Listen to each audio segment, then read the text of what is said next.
Día 10. Biografía de Mateo Talbot, de Bolo a Santo. Capítulo 7. Dones del Espíritu Santo. Dones unitivos. Sexto don de entendimiento. Por este don, el Espíritu Santo nos hace penetrar en las profundidades de las verdades y de los misterios de Dios, con una luz cada vez más nítida que va satisfaciendo nuestra sed de comprensión cabal de nosotros mismos, del mundo y de Dios, autor primero y fin último de toda criatura.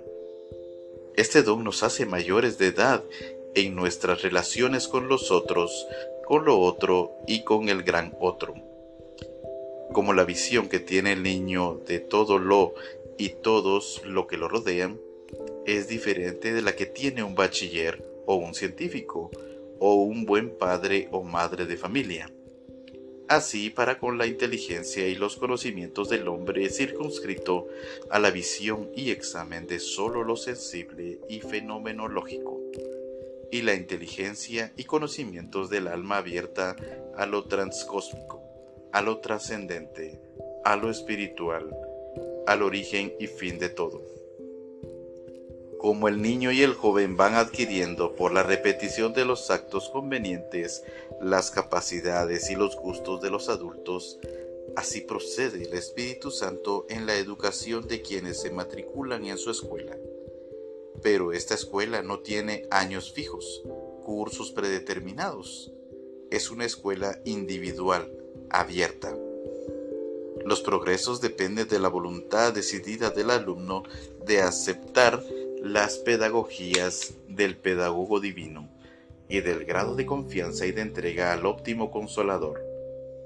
Este Espíritu de Dios, además de ser coautor de todo el mundo exterior que podemos conocer exotéricamente, con conocimientos externos, es también coautor del mundo espiritual y es consubstancial con la realidad divina. Estos dos mundos no son aprehensibles por nuestros medios sensoriales, pero sí por nuestra facultad intelectiva espiritual que debemos liberar continuamente de la fascinación y opresión de la masa cósmica y sensorial. Eso es lo que consiguen las pedagogías divinas. Tras esta liberación de la fascinación de la bagatela, el espíritu nos introduce en su esfera transcósmica que penetra de punta a punta todo lo cósmico y nos adentra en el límite divino. Allá adentro nos comunica sus conocimientos esotéricos, secretos, de la realidad invisible en las universidades, en los microscopios y telescopios y en las reacciones químicas. Se adquiere así un conocimiento cabal, tranquilizador, empático y simpático y satisfactorio. Útil para todos. Primera de Timoteo capítulo 4 versículo 8. Para todos los que quieren vivir como hombres y como mujeres cabales, este conocimiento sobrepasa el simplemente filosófico y aún el teológico.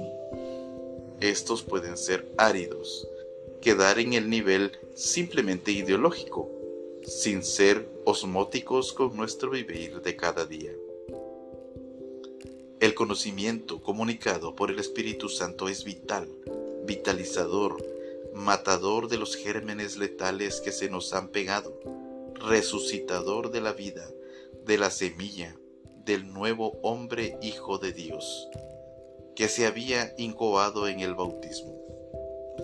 Agustín de Tagaste, M. 430, gran intelectual, enfatuado con sus innumerables saberes, no hizo nada para sí mismo ni para los demás, mientras se ciñó a sus elucubraciones humanas.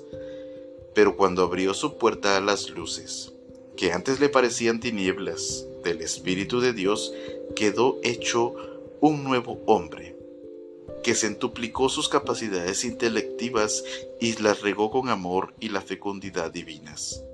Confesiones de San Agustín, etc. y sigue revitalizando y fecundando a miles de hombres y mujeres a través de los siglos. Santa Catalina de Siena, M. 1380, no asistió a ninguna escuela.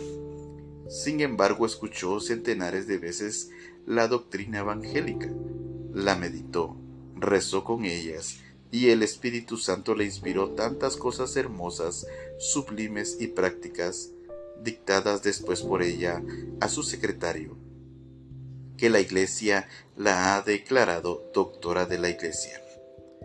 Algo parecido pasó con Santa Teresa de Jesús, 1582, monja letrada, aunque sin estudios superiores sistemáticos, pero tan entregada a Dios y tan bien iluminada por su espíritu que escribió obras tan llenas de ciencia religiosa que también ha sido declarada doctora de la Iglesia.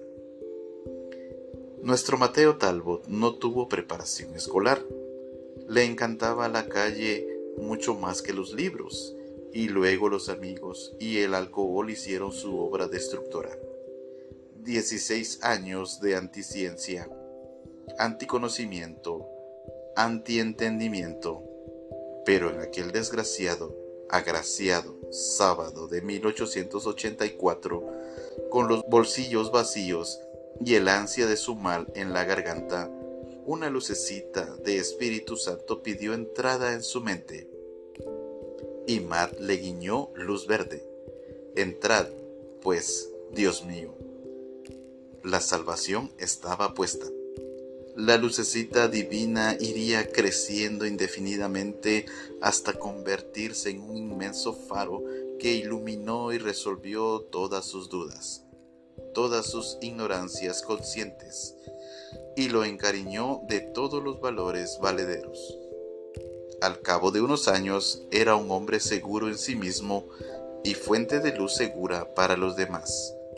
No era una mente académica. Llegó a ser un intuitivo que, a fuerza de buscar, mirar, escudriñar, intuyó con visión simple, sintética y totalizante las realidades y los hechos que comprometen nuestro destino individual y social, temporal y eterno. Esta intuición lo realizó como persona cabal, desarrollada, fuera de serie, con identidad individual propia. Quedó liberada y regenerada su partícula de masa gregaria, a que lo había reducido el poder despersonalizador. ¿Cómo hemos podido conocer la textura mental de este hombre tan extraordinario, pero tan recatado? Por los testimonios orales oídos en su proceso de beatificación y por el difícil inventario de las cosas que trabajó. Su mente. En su biblioteca personal todavía se hallaron unos 40 libros sobre religión, santos, vida espiritual, cuestiones sociales, etc. Pero muchos más habían pasado por sus manos y estaban devueltos a sus propietarios, que había logrado una comprensión satisfactoria y hasta profunda de sus contenidos. Lo vemos por lo que nos refieren sus amigos, por un cuaderno de anotaciones y por unos 36 papelitos perdidos, mejor dicho, archivados dentro de sus libros. Un día Mateo Talbot le dijo a D.M., un oficinista de Martins, que estaba leyendo Apología del Cardenal Newman, ex teólogo protestante convertido al catolicismo. D.M. le confesó que él también había tratado de leerlo, pero lo había dejado porque estaba absolutamente por encima de él, y que probablemente estaba también por encima de la capacidad de un obrero como Matt.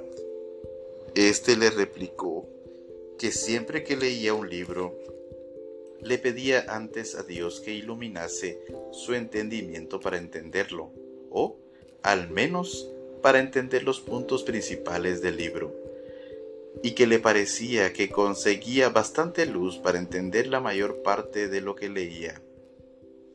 Y uno de sus biógrafos, Joseph Glynn, observa que en las vidas de los santos se hallan muchas almas sin mucha educación profana, pero entregadas totalmente a la acción del Espíritu Divino, y que llegan a poseer tal penetración de espíritu y tal precisión de expresión que debemos reconocer que son el resultado de un conocimiento directo infundido por el Espíritu Santo.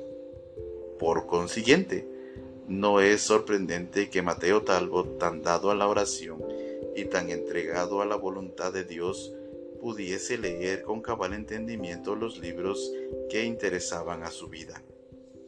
Vayamos ahora espigando de su cuaderno de anotaciones y de entre los papelitos dejados en sus libros unas cuantas demostraciones de su profundo entendimiento. Cuaderno 1. No hables mal del hombre rico en tu cuarto privado, porque hasta los pájaros del aire llevarán tus palabras y el que tiene alas repetirá lo que tú has dicho. 2. Maldito sea el tramposo, que teniendo en su rebaño un macho robusto, sacrifica al Señor otro defectuoso. Yo soy el gran rey, dice Yahvé de los ejércitos, y mi nombre es temible entre las naciones. 3. Libertad de espíritu significa liberación de todo amor propio, de modo que el alma esté pronta para cumplir la voluntad de Dios aún en las menores cosas. 4. ¿Qué es teología mística? Es la ciencia que trata de Dios y de las cosas divinas, de las verdades reveladas por Dios y de todas las consecuencias de estas revelaciones. La palabra mística significa secreto, escondido, obscuro. La teología mística es, pues, aquella parte de la ciencia general de la teología que trata de las cosas secretas y ocultas, de la unión del alma con Dios. 5. A la hermana Francisca del Santísimo Sacramento, una carmelita española, que se lamentaba por la pérdida de un alma, Jesús le contestó: Hija, él ha escogido condenarse por sí mismo. Yo le he concedido muchas gracias para que pudiese salvarse. Papelitos. 1. En cuanto a nobleza y alcurnia de sangre, la verdadera nobleza debe provenir de la sangre del Hijo de Dios. 2. Los filósofos paganos, habiendo conocido a Dios, no lo glorificaron ni le dieron gracias, sino que se envanecieron en sus pensamientos y oscurecieron sus torpes corazones. Por eso Dios los abandonó a sus pasiones vergonzosas y a los deseos de su depravado corazón. 3. El que oprime al pobre desprecia a su Creador, pero el que se apiada del pobre honra a Dios. 4. Los actos externos de la religión son 3: adoración, sacrificio y votos. 5. 3 sustancias estaban unidas en Cristo: su divinidad, su alma, su cuerpo. Un milagro absoluto proviene de Dios únicamente. Hume nos dice que puede definirse con exactitud el milagro como una transgresión de una ley natural, por un acto particular de la voluntad divina. 7. Usted me pregunta qué es la gracia, y yo le responderé que las Sagradas Escrituras la definen como una participación de la naturaleza divina. Segunda de Pedro capítulo 1 versículo 4, que es Dios, santidad, pureza, grandeza, en virtud de la cual el hombre se eleva de la bajeza y del barro que recibió de Adán. 8. Del profeta Amós, capítulo 8, 9 y 10. Haré ponerse el sol al mediodía, y en pleno día oscureceré la tierra, y convertiré vuestras fiestas en duelo, y todos los cantos en lamentaciones. 9. Toda carne ha pecado, Toda carne debe sufrir. San Ambrosio dice que sin combate no hay victoria, no hay corona. 10. El pecado es un mal excesivo porque es un mal infinito. 11. La suma felicidad consiste en la completa actividad de una naturaleza perfecta. Los ángeles la poseen. 12. Al presente, el cuerpo humano es un cuerpo animal, en cuanto tenemos que preservar su vida sobre la tierra, alimentándolo con alimentos terrestres. 13. Jesús, dice Orígenes M. 254, es el sol de justicia que se eleva sobre nuestros corazones con la fuente de la gracia. Henry Wotton, una gran autoridad en la materia, embajador ante la República de Venecia, nos advierte que un embajador es alguien enviado ante gobiernos extranjeros para inventar mentiras en provecho del propio gobierno. Desgraciadamente, así ha sido y es, y así la triguera mundial. Nos toca a todos gestar la hermandad panhumanitaria, haciendo a los demás lo que queremos que ellos nos hagan. Mateo capítulo 7, versículo 12. Es la voluntad de Dios que el hombre viva dos vidas, una natural, la otra sobrenatural. ¿Cuántos han abdicado de la segunda y han degradado su hermosa animalidad? 16.